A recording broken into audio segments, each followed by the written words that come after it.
Here's a $1 million question that I bet you will get in your next job. Tell me about yourself. This question usually sets the stage for what's about to come. It sets the stage for the relationship, it sets the stage as to what is expected out of you, and most of us really struggle with this question. But I'm hoping that at the end of this video, you won't have to struggle with this question anymore. Top of the morning, everyone. My name is Tshidi and I'm back with a brand new video. Today's video is literally focusing about the biggest question that you'll ever get in job interviews. Tell me about yourself. It is one of those questions that we know without any shadow of doubt that tomorrow you're probably going to get that question in your next first job interview, second and third job interview. So be prepared for how you actually deal with this interview question. So first, let's break it down into a few key elements that are very critical for making sure that you stand out. Number one is the structure, the personalization, and practice. Those are the three elements that we're going to focus on going forward. So we're going to start with the structure. A well-structured answer should follow a simple logical flow. It should start with present, past, and future. Those are the three things that you need to focus on. Present is you start talking about what you're currently doing. You start talking about your current job, your current responsibilities, and make sure that you highlight some of the key things that are very critical in that particular space. All these things can be done in a very short period of time, so please do not take 30 minutes trying to just go on your current role and responsibility. Currently, I'm a talent acquisition specialist working for company X, and in the last couple of months, this has been our focus. We've been focusing on XYZ, and for the next year, we're thinking of starting to develop this particular market, and.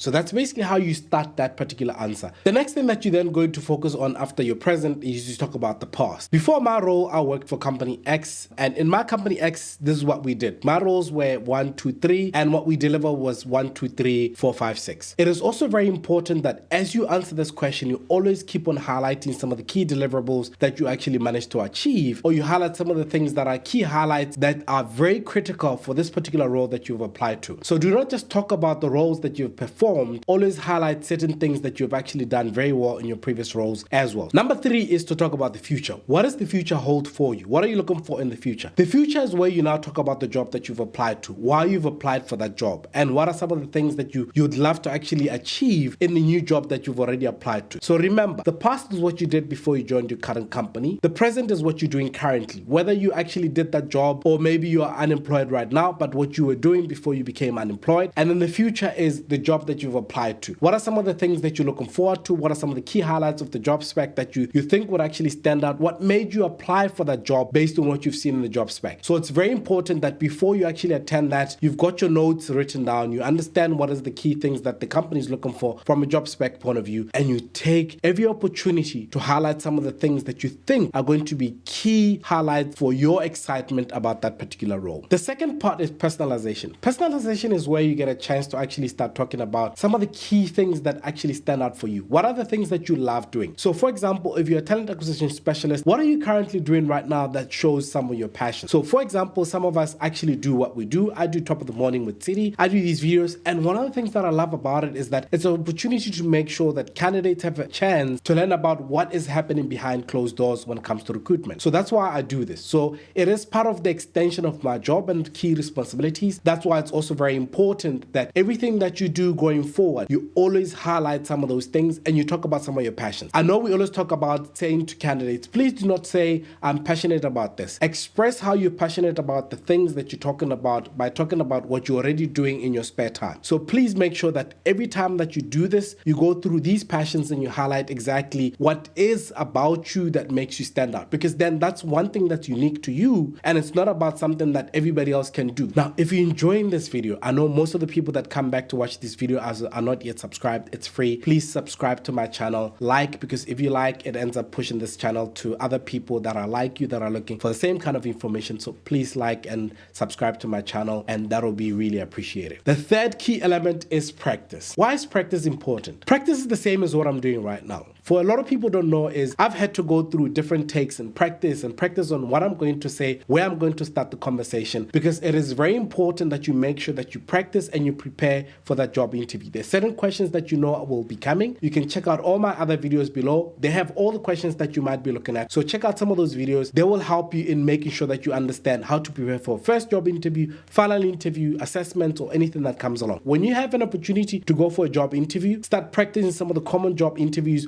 one of those questions that you know you will get is this one that says, tell me about yourself. So write down some of your bullet points, write down some of the things that you'd like to make sure that you highlight, and practice them in front of the mirror and make sure that you at least are ready for anything. If you do have a friend, also practice with your friend, ask them to ask you some of these questions and give them feedback, and make sure that they actually highlight some of the things that you might have forgotten to bring out in that particular practice. So it's important that you practice.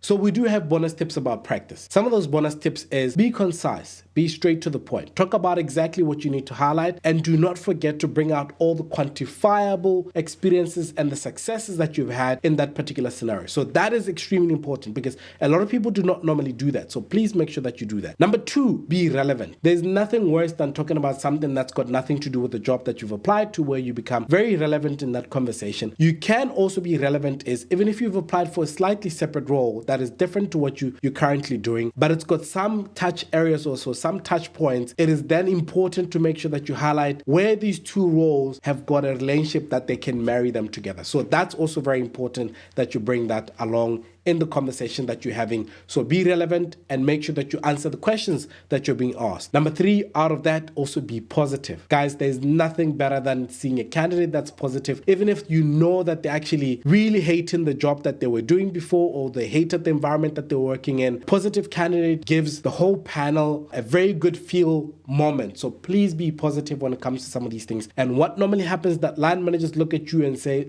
this one is going to drain our energy, and they avoid hiring you. So be positive when it comes to that. So remember, 3, be concise, straight to the point. 2, make sure that you actually are relevant. 3, be positive. Now, let me give you a quick real example of how to introduce yourself. Thank you for that question. Well, I've been working for company X for the last 8 years. And in the last 8 years, one of the things that we did was we were able to deliver on the employer branding. We were able to deliver on our LinkedIn following. We were able to increase the LinkedIn following for the company. We were able to do this, do that, do that. One of our biggest projects is we grew our career page from this many number of viewers to 8 million views per month. And that's one of the biggest achievements that we've had. And it's been one of the nicest challenges that, as a person that's actually working in this space, I've really enjoyed. Before that, I was working in a banking space. And in our banking space, one of our biggest focuses was XYZ. And we were focusing on bringing these kind of skills and these kind of talents. We had a team of 6 people. And out of that team of 6, we had the guys that were doing XYZ. One of my responsibilities was to make sure that I look after this particular clientele. So we were able to bring in this much savings into the company because we were able to do this, that. And the reason why I've actually applied for this job is because what I've seen is that it really requires somebody to actually bring in the employer branding. I've been doing my employer branding diploma, which I'm completing in the next 2 weeks. And one of the things that I'd like to be able to do is to implement some of the new lessons that I've actually learned out of that. And that's basically who I am. And if there's any questions, please go ahead and ask me those questions. Now, remember, tell me about yourself gives you a chance to actually give the company the best impressions about who you are. So ensure that you're prepared with your stats. Bring in some of your numbers. Bring in, if you've hired this many number of people and you're a recruiter per year, bring those numbers. If you brought in enough money for the company, bring the numbers. Remember, quantifiable information is sometimes a lot easier for managers to understand. So make sure that you bring things that you can at least explain to people that can easily be verified from that side. Qualitative stuff is also fantastic, but sometimes if you have a role that plays a huge part in quantifiable data, I would suggest that you bring that data instead of just only quality type of data. Top of the morning once again. My name is Tshidi, and see you in the next video. Peace.